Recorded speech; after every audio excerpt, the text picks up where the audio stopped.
Hi everyone, a very good evening to all of you and welcome to my channel technical Suneja. So guys, आपको याद होगा हमने first video में cover किया था रेस्टफुल वेब सर्विस इन कोडिग्नाइटर और यहाँ मैंने आपको डेमोस्ट्रेशन दिखाया था। काफ़ी चीज़ें मैंने आपको दिखाई थी यूजिंग पोस्टमैन कि कैसे किसी वेब सर्विस को हिट कराया जाता है, कैसे रिस्पॉन्स आता है। और हमने गेट मेथड देखा था, पोस्ट देखा था, पुट देखा था और हमने डिलीट मेथड देखा था। तो ये मैंने खाली आपको डेमोस्ट्रेशन दिखाया था और मैंने कहा था कि अब कोडिंग पे चलेंगे। उससे पहले मैं आपको एक वीडियो दूंगा कि रेस्टफुल वेब सर्विस और सोफ वेब सर्विस में क्या डिफरेंस होता है, जो मैंने वीडियो अभी तक दिया नहीं है आप लोगों को, जो मैं अभी आपको जल्दी दे दूंगा। बट उससे पहले मैं आपको दिखाना चाहता हूँ 2-3 डेमोस्ट्रेशन, जो कि आज एक डेमोस्ट्रेशन मैं आपको दिखाऊंगा कि कैसे, जिसका मैं कोड भी आप लोगों से शेयर कर दूंगा कि आप कैसे PHP में REST API बनाते हो और उसका रिस्पॉन्स आप कैसे देख सकते हो पोस्टमैन में। मुझे लगा कि कोडिग्नाइटर में तो हम देखेंगे ही, बट उससे पहले कोर PHP में कैसे उसे देखा जाता है, कैसे किया जाता है, वो एक डेमोस्ट्रेशन अगर आप देख लोगे तो थोड़ा सा आप ज़्यादा अच्छा सोच पाओगे और कोडिग्नाइटर में जब हम करेंगे तो आपको दिक्कत नहीं होगी। तो कोडिग्नाइटर में जो हमने डेमोस्ट्रेशन देखा था उसका कोड मैं आप लोगों से शेयर कर दूंगा बहुत जल्दी। बट हाँ, जो मैं आज डेमोस्ट्रेशन दिखाने वाला हूँ उसका मैं कोड आपको, आप बस इसी वीडियो के कमेंट सेक्शन में ईमेल आईडी को ड्रॉप कर दीजिएगा, मैं आपको ईमेल कर दूंगा आज वाला कोड। ठीक है, जो हम देखने वाले हैं कोर PHP में कैसे REST API यूज होती हैं। वैसे गाइज मैं सोच रहा था कि मैं इसी को ही कंटिन्यू करूं, रेस्टफुल वेब सर्विसेज जो भी हमने प्रीवियस वीडियो में देखा था, और यही मैं कोडिंग शुरू कर देता। बट मुझे लगा कि पहले मैं थोड़ा बहुत आपको बता दूं कि कोर PHP में कैसे यूज़ होता है, और ताकि वो अगर आप बेसिक देख लोगे थोड़ा कंफर्ट जोन आ जाएगा, आपको चीज़ें समझ आ जाएंगी और उसके बाद फिर आप कोडिग्नाइटर में ज़्यादा अच्छे से समझ पाओगे। ठीक है, तो सबसे पहले गाइज बात करते हैं यहाँ पे, जैसा कि आप देख रहे हो मेरी स्क्रीन पे, और यहाँ पे जस्ट मैंने एक फाइल क्रिएट की है demo.php और यहाँ पे लिखा है $_सर्वर। $_सर्वर हो गया, $_पोस्ट हो गया, गेट हो गया, रिक्वेस्ट हो गया। ये सब क्या होते हैं? ये सब होते हैं आपके ग्लोबल कांस्टेंट PHP 5 में इंट्रोड्यूस हुए थे। तो यहाँ पे क्या है कि मैंने लिखा $_सर्वर और मेरा जो रिक्वेस्ट मेथड है अगर वो गेट है तो ये क्या प्रिंट करेगा? Hello world. अगर वो पोस्ट मेथड है तो क्या प्रिंट करेगा? Hello post. वरना अगर इसके अलावा गेट और पोस्ट के अलावा कुछ और मेथड होता है तो वो क्या प्रिंट करेगा? 405। अब आपको पता है गाइस, वेब के अंदर जब हम कोई भी रिक्वेस्ट भेजते हैं वाया HTTP प्रोटोकॉल और हम उसके रिस्पेक्ट में कुछ रिस्पॉन्स आता है तो हमारे पास क्या है, कुछ रिस्पॉन्स कोड होते हैं, जैसे कि 200, मतलब कि सक्सेसफुली जो भी रिक्वेस्ट भेजी उसकी रिस्पेक्ट में आपको रिस्पॉन्स मिल गया। तो मैं आपको दिखाता हूं मैं क्या बोलना चाह रहा हूं यहाँ पे। तो सबसे पहले एक काम करते हैं, जो मेरा URL है वो क्या है? ये है। ठीक है, हमने क्या किया है, सिंपल, ये मेरा फोल्डर है, यहाँ पे कुछ फाइल्स क्रिएट की है। जो मैं बात कर रहा हूँ अभी demo.php की बात कर रहा हूँ, और अगर मैं इसको पोस्टमैन में जाके पेस्ट कर दूं, ठीक है, और यहाँ पे लिखूं /demo.php और अगर मैं यहाँ पे गेट मेथड सेलेक्ट करूं और सेंड करूं तो मुझे क्या देता है गाइज? मुझे देता है हेलो वर्ल्ड, क्योंकि हेलो वर्ल्ड हमने सेट करवा रखा है। मेथड क्या है मेरा? गेट। अगर मैं इसको पोस्ट कर देता हूं, अगर इसको हम पोस्ट कर दें तो ये क्या देगा? Hello post. ठीक है, अगर मैं इसको कुछ और कर दूं, गेट और पोस्ट के अलावा मैं कुछ और कर देता हूं तो मुझे क्या देगा? ये कुछ भी नहीं देगा। क्या दे रहा है? स्टेटस 405, जो आपने यहां पे मैन्युअली सेट करवाया है। ठीक है, तो ये जर्नल फाइल थी, उसको हमने एज अ वेब सर्विस की तरह यूज करने की कोशिश की। और अब मैं आपको दिखाता हूं रियल लाइफ एग्जांपल, डेटाबेस से वैल्यूज को लेके आएंगे और एक एंड URL को हम यूज करेंगे एज अ वेब सर्विस। ठीक है, कैसे? ये देखिए, ये बहुत बेसिक REST API का एग्जांपल है। कोर PHP के अंदर आप ऐसे और मेथड्स आप बना सकते हो, मैं आपको दिखाऊंगा अभी। तो ये बहुत ही बेसिक REST API का एग्जांपल है और मैंने भी आपको दिखाया पोस्टमैन पे भी यूज करके। अब मैं आपको दिखाता हूं वो कौन कौन से HTTP रिस्पॉन्स कोड है जिन्हें आप यूज कर सकते हो। तो गाइज, हमारे पास काफी सारे कोड्स हैं, जैसे कि आप देख रहे हो मेरी स्क्रीन पे, आपको ये लिंक डिस्क्रिप्शन में दे दूंगा। तो HTTP स्टेटस कोड है हमारे पास, जैसे कि आप 200 ओके, अगर आपने कोई भी रिक्वेस्ट भेजी है और उसकी रिस्पेक्ट में एग्जैक्ट रिस्पॉन्स आया है, सो 200 आपका होता है स्टेटस कोड। ठीक है, तो अभी हमने कौन सा यूज किया था? हमने यूज किया था 405, मतलब कि क्या है? Method not found. तो हमने जो यूज किया था वो यूज किया था मेथड नॉट अलाउड। तो यहाँ पे ना पोस्ट था ना गेट था, तो हमने 405 दे दिया। तो जैसे आपकी जरूरत हो उसके हिसाब से आप स्टेटस कोड दे सकते हो। ठीक है, कॉन्फ्लिक्ट करता है 409 दे सकते हो, रिक्वेस्ट टाइम आउट है तो आप 408 दे सकते हो। तो ये सब क्या है, स्टेटस कोड है। उसके हिसाब से जो आपने रिक्वेस्ट भेजी उसके हिसाब से रिस्पॉन्स आ रहा है, उसके हिसाब से आप स्टेटस कोड सेट कर सकते हो। ये मैं डिस्क्रिप्शन में लिंक आपको दे दूंगा। अब मैं बात करता हूं मेन चीज पे। तो जैसा कि गाइस आप देख रहे हो ये डेटाबेस है और यहाँ पे 2 रिकॉर्ड है मेरे पास। यहाँ पे मेरे पास 2 रिकॉर्ड्स हैं और मैं ये चाहता हूं कि हम एक यूआरएल को हिट करवाएं, जैसा कि आप देख रहे हो स्क्रीन पे, और ये एक रिस्पॉन्स आ जाए। मैं इस यूआरएल को यहां से कॉपी करूं और यहां पे पेस्ट करूं, ठीक है, और यहां पे मेथड सेलेक्ट करते हैं गेट और सेंड करते हैं और यहां पे जेसन कर देते हैं। देखिए रिकॉर्ड आ गया मेरे पास, 2 रिकॉर्ड है, 2 रिकॉर्ड आ गए। यहाँ पे हमने यूआरएल को सिंपल हिट करवाया। ठीक है, अभी कैसे हुआ तो सबसे पहले बताना चाहूंगा गाइस, मैंने यहाँ पे यूज किया है .htaccess फाइल। और htaccess फाइल का मतलब क्या होता है गाइस, अगर आपके पास index.php है, आपके प्रोजेक्ट में index.php और आप चाहते हो कि आपको index.php टाइप ना करना पड़े, मैंने कोडिंग नाइटर के अंदर आपको स्टार्टिंग में ही बताया था, ये आप चाहते हो कि यूआरएल आपका ऐसे ना बने, मतलब कि ये चीज ना हो, index.php/users, तो मैं इसको रिमूव करना चाहता हूं। तो आप क्या करोगे, उसके लिए आप एक फाइल क्रिएट करोगे .htaccess फाइल, जो आपके index.php को हटा देगी। ठीक है, ये आपको जस्ट कोड पेस्ट करना है और index.php आपको लिखने की जरूरत फिर नहीं है। ठीक है, उसके बाद मेरे पास 2 फाइल हैं, db.php और index.php। तो index.php के लिए हमने क्या किया, .htaccess फाइल को इंक्लूड कर दिया ताकि मुझे index.php अपने यूआरएल में लिखना ना पड़े। ठीक है, तो यहां पे ध्यान से देखिए हमने करा क्या है, मेरे पास db.php है। अब गाइस यहां पे थोड़ा बहुत जो कॉन्सेप्ट है वो है ऊप्स का। ठीक है, तो यहाँ पे जो भी डेटा रिट्रीव हो रहा है, आप लोगों के बहुत बार कमेंट्स आए हैं कि सर ऐसे एग्जांपल्स दिखाइए जो ऑब्जेक्ट ओरिएंटेड की तरह हो। ठीक है, तो यहाँ पे जो डेटा रिट्रीव हो रहा है वो कैसे यूज हो रहा है, ऑब्जेक्ट ओरिएंटेड तरीके से। उसी तरीके से मैंने ऊप्स कॉन्सेप्ट का यूज करके डेटा को रिट्रीव करवाया है।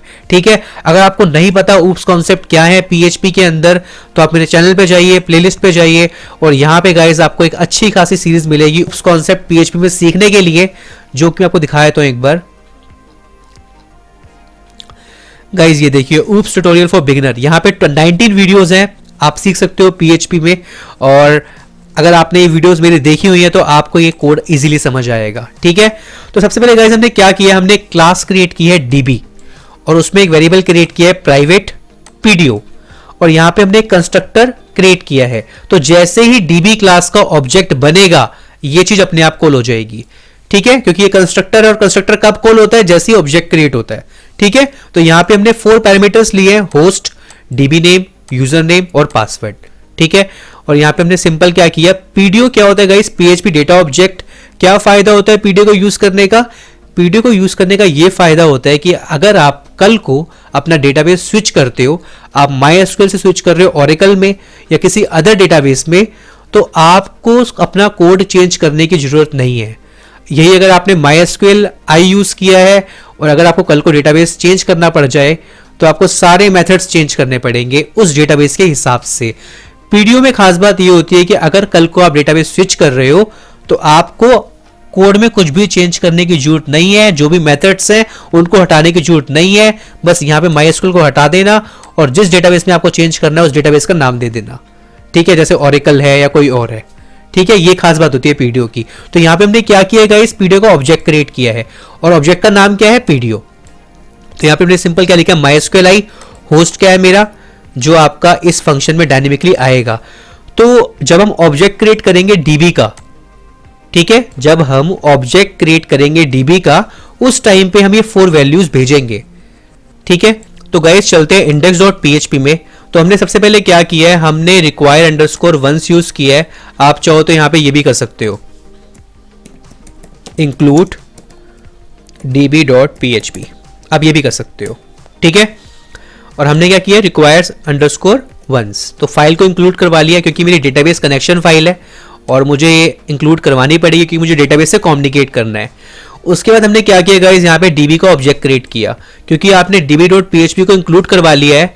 तो ये जो आपने जो ये क्लास बनाई है इसका आपने यहाँ पे ऑब्जेक्ट क्रिएट किया। क्या करा आपने, ये ऑब्जेक्ट नेम है, न्यू डीबी ये क्लास का नाम है, और 4 पैरामीटर पास कर दिए। ये आपका लोकल होस्ट है, बाय डिफॉल्ट लोकल होस्ट का जो आईपी होता है वो ये होता है, आप लोकल होस्ट भी लिख सकते हो यहाँ पे, डेटाबेस का नाम, यूजर नेम और पासवर्ड। तो आपने जैसे ही ऑब्जेक्ट क्रिएट किया तो आपने 4 वैल्यूज यहाँ पे डिफाइन कर दी। तो होगा क्या गाइस, जैसे ही ऑब्जेक्ट क्रिएट होगा ये 4 वैल्यू कहां चले जाएंगे ऑटोमेटिकली, यहाँ पे होस्ट में चला जाएगा ये आईपी, और टेस्टिंग का चला जाएगा ये आपका डीबी नेम, और ये रूट ये हो जाएगा आपका यूजर नेम, और ये पासवर्ड 1234 ये हो जाएगा आपका पासवर्ड। तो जैसे आपने पीडीओ का ऑब्जेक्ट क्रिएट किया, माइस्क्वेल यूज कर रहे हो, ये होस्ट हो गया आपका, ये डीबी नेम हो गया, और ये यूजर नेम और पासवर्ड हो गया। ठीक है, इफ इन केस अगर डेटाबेस कनेक्शन किसी वजह से सेटअप नहीं हो पाया तो हमने यहाँ पे क्या कर रखा है, पीडीओ के ऑब्जेक्ट पे ये फंक्शन कॉल किया है सेट एट्रीब्यूट, और क्या लिखा है पीडीओ एटीटीआर एरर मोड। तो ये किस लिए होता है गाइस, एरर रिपोर्टिंग। तो पीडीओ अपने आप आपको एक एक्सेप्शन थ्रो कर देगा कि डेटाबेस अगर कनेक्शन नहीं हो पाया या किसी भी रीजन से अगर डेटाबेस कनेक्शन फेल हो गया, नहीं कनेक्ट हो पा रहा, तो हमने यहाँ पे 2 कांस्टेंट दिए हैं। तो यहाँ पे जो फर्स्ट है attr_error एरर मोड, ये एरर रिपोर्टिंग के लिए आपको एरर थ्रो कर देगा, और ये जो है ये एक्सेप्शन थ्रो कर देगा। ठीक है, उसके बाद हमने सिंपल क्या किया, जो आपका ये पीडीओ ऑब्जेक्ट है ये, और यहाँ पे आपने क्या कर रखा है सिंपल, ये प्राइवेट वेरिएबल है गाइस। यहाँ पे आपने क्या किया, आपने अपना डेटाबेस कनेक्शन बना लिया है, और उस डेटाबेस कनेक्शन पे आपने एक्सेप्शन भी सेट कर दी है, आपने सेट एट्रीब्यूट कर दिया यहाँ पे, किसी वजह से अगर डेटाबेस कनेक्शन नहीं बन पाता है तो एक्सेप्शन आ जाएगी। और उसके बाद आपने पीडीओ जो आपने बनाया है, जो आपका मेन वेरिएबल है, जो आपका ऑब्जेक्ट वेरिएबल है, उसको आपने इक्वल टू किसके असाइन कर दिया, जो आपने ऊपर पीडीओ एक प्राइवेट वेरिएबल बनाया है $पीडीओ। ठीक है, तो बस गाइस यहाँ पे समझने वाली चीज क्या है, जैसा कि मैंने आपको हमेशा बताता आया हूं, मैंने अपनी ऑब्जेक्ट ओरिएंटेड की सीरीज में ही बताया था। अब आप इस पे किसी फंक्शन को कॉल कर सकते हो पीडीओ के, जो जितने भी फंक्शन है पीडीओ के आप अब इस पे कॉल कर सकते हो, this पीडीओ, और जो फंक्शन आपको कॉल करना है, जैसे कि ये देखिए this पीडीओ प्रिपेयर। मैं आता हूं इस पे अभी। ठीक है, चलते हैं index.php वापस। हमने यहाँ पे सिंपल क्या किया, $_server रिक्वेस्ट मेथड क्या है मेरा गेट, अगर है तो हमने क्या किया डीबी, क्योंकि डीबी ऑब्जेक्ट है, क्वेरी, क्या क्वेरी भेज रहे हैं, select star from user। तो हम यहाँ से क्या भेज रहे हैं गाइस, मैं इसको सिंप्लीफाई करता हूँ थोड़ा। देखिए हमने ये क्वेरी बनाई है, सिंपल क्या बनाई है, $DB query select star from user। ठीक है, और हमने इको करवा रखा है। तो ये JSON_encode क्या करता है, जो भी आपकी क्वेरी चलेगी, जो रिस्पॉन्स आएगा वो किस में कन्वर्ट हो जाएगा, जेसन में कन्वर्ट हो जाएगा। इसलिए क्या यूज किया है, JSON_encode। और अगर आपको जेसन को कन्वर्ट करना हो वापस PHP ऑब्जेक्ट में, तो क्या करते हैं, JSON_decode। ठीक है, क्लियर है। तो जैसे ही आपने यहाँ पे आपकी रिक्वेस्ट गेट होगी, तो क्या किया आपने, जो भी आपका डीबी का ऑब्जेक्ट है उस पर आपने एक फंक्शन कॉल किया क्वेरी, और क्या भेजा आपने, select star from user। तो गाइस चलते हैं यहाँ पे, तो आपने क्वेरी फंक्शन कॉल किया है यहाँ पे, जैसा कि आप देख रहे हो, आपने डीबी में क्या फंक्शन कॉल किया है, क्वेरी, क्योंकि क्वेरी फंक्शन किस क्लास में बिलोंग करता है, डीबी में। तो आपको क्या करना पड़ेगा, एक्सेस करने के लिए आपको डीबी का ऑब्जेक्ट बनाना पड़ेगा, जो आपने बनाया है यहाँ पे, और उसके बाद बनाने के बाद आपने क्या किया, उस पर आपने फंक्शन कॉल कर दिया क्वेरी, और अपनी क्वेरी भेज दी select star from user। तो ये क्वेरी कहां आ जाएगी गाइस, ये आ जाएगी यहां पे। उसके बाद आपने क्या किया, अब मैं चाहता हूं पीडीओ का एक फंक्शन यूज करना जिसका नाम है प्रिपेयर। तो हमने क्या किया, $this पीडीओ, और फंक्शन क्या है मेरा, प्रिपेयर, और जो आपकी क्वेरी थी उसको आपने यहां पास कर दिया। ठीक है, अब यहां पे वो क्वेरी आपने पास कर दी, और आपने फिर स्टेटमेंट ऑब्जेक्ट पे एक फंक्शन कॉल किया जो कि है एग्जीक्यूट, जो उस क्वेरी को एग्जीक्यूट करेगा। ठीक है, उसके बाद आपने एक कंडीशन लगाई है, इफ एक्सप्लॉइट, अगर स्पेस होता है जो भी आपकी क्वेरी है तो उस स्पेस को हटा दो, मतलब कि आपकी क्वेरी क्या बनी है ये, तो ये स्पेस है इसको कम कर दो, ये हट जाएगा, ये हट जाएगा और ये हट जाएगा। तो एक्सप्लॉइट क्या करेगा, ये कर देगा, स्पेस हटा देगा। और आपने लिखा है 0 पे क्या है, सिलेक्ट। ठीक है, तो ये हट जाएगा, और क्या बन गया, सेलेक्ट मैच हो जाएगा। मैं दोबारा रिपीट करता हूं, मैंने क्या बोला, मेरी क्वेरी थी ये, आपने क्या यूज किया, एक्सप्लॉइट, और यहां पे दिया स्पेस, जहां स्पेस है वो स्पेस हटा दो, तो क्या बन गया ये। अब यहां पे क्या है 0, तो 0 पे क्या है ये, 1 पे क्या है स्टार, फ्रॉम पे क्या है, और 2 पे क्या है फ्रॉम, और 3 पे क्या है यूजर्स। मुझे चाहिए खाली सिलेक्ट। जस्ट एक कंडीशन लगाइए, आप चाहो तो इसको ना यूज करो, बस मुझे ये बताना था कि एक्सप्लॉइट कैसे काम करता है। ठीक है, तो यहाँ 0 पे क्या है, सिलेक्ट मैच हुआ, स्टेटमेंट पे आपने सारा डेटा को फेच कर लिया, डेटा पे स्टोर कर दिया और यहाँ पे अपने डेटा को रिटर्न करवा दिया। और डेटा कहाँ चला गया, यहाँ पे, और सारा डेटा आपको जेसन में दिख जाएगा। Simple guys. तो जैसे ही मैं अगर यहाँ पे हिट करवाता हूँ यूआरएल को, index.php को हटा देते हैं क्योंकि हमने htaccess को यहाँ पे इंक्लूड करवा रखा है। देखिए डेटा आ गया, और अगर आप इसको कॉपी करते हो यहाँ से तो आपको डेटा दिखेगा जेसन में। ठीक है गाइस। तो इस तरीके से कोर पीएचपी के अंदर ऑब्जेक्ट ओरिएंटेड कॉन्सेप्ट का यूज करके आप रेस्ट एपीआई इस तरीके से बना के रिस्पॉन्स को रिसीव कर सकते हो यूजिंग पोस्टमैन। तो मैं उम्मीद करता हूं कि ये डेमो आपको अच्छे से क्लियर होगा। अगर आपको ऊप्स कॉन्सेप्ट गाइस नहीं आता है तो आप मेरे चैनल पे जाइए, यहाँ पे आप सीख सकते हो ऑब्जेक्ट ओरिएंटेड कॉन्सेप्ट पीएचपी के अंदर। मैं उम्मीद करता हूं कि डेमो आपको अच्छे से क्लियर होगा।